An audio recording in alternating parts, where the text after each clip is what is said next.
یار یہ جو منظر ہے نا، یہ تو قائد محترم حافظ سعد بھائی نے بھی نہیں دیکھا ہوگا کہ کل ریلی میں ایک ایسا منظر دیکھنے کو مجھے ملا کہ جب میں چل رہا تھا میری نظر کچھ ایسے لوگوں پر پڑی جو کہ آنکھوں سے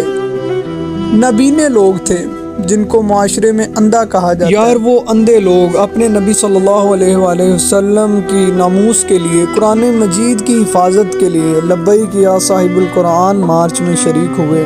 اور دیکھ کر مجھے رونا آ رہا تھا کہ یار یہ اندھے لوگ ہیں، انہوں نے تو قرآن کو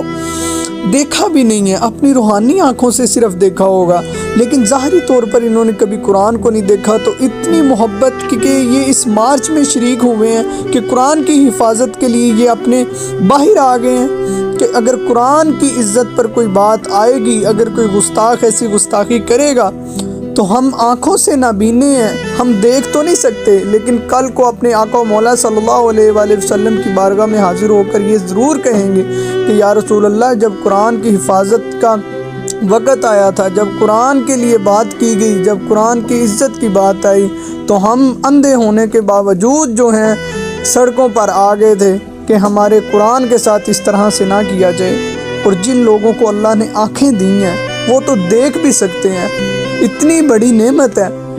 تو وہ پھر بھی اپنے لیڈروں کے لیے نکلتے ہیں، پھر بھی اپنے مفادات کے لیے سڑکوں پر نکلتے ہیں، لیکن رسول اللہ کے لیے کبھی بھی نہیں۔ یار دیکھو ان لوگوں کی تو آنکھیں نہیں ہیں، ان کی تو تمنا ہی رہ گئی ہوگی کہ ہم خادم حسین رضوی کو کاش دیکھ سکتے، ہم علامہ سعد رضوی کو دیکھ سکیں، لیکن جن لوگوں نے خادم حسین رضوی کو دیکھا، امام الوقت کو دیکھا، اور ابھی بھی وہ لوگ بابا جان کے مشن کی طرف نہیں آتے، اور ابھی بھی وہ لوگ جنہوں نے سعد رضوی کو دیکھ لیا، ابھی بھی وہ لوگ اس مشن کی طرف نہیں آتے، بہت بڑا یہ لمحہ فکری ہے۔ شکر ادا کرتے ہیں اللہ تعالیٰ نے ہمیں تحریک لبیک کے ساتھ رکھا ہے۔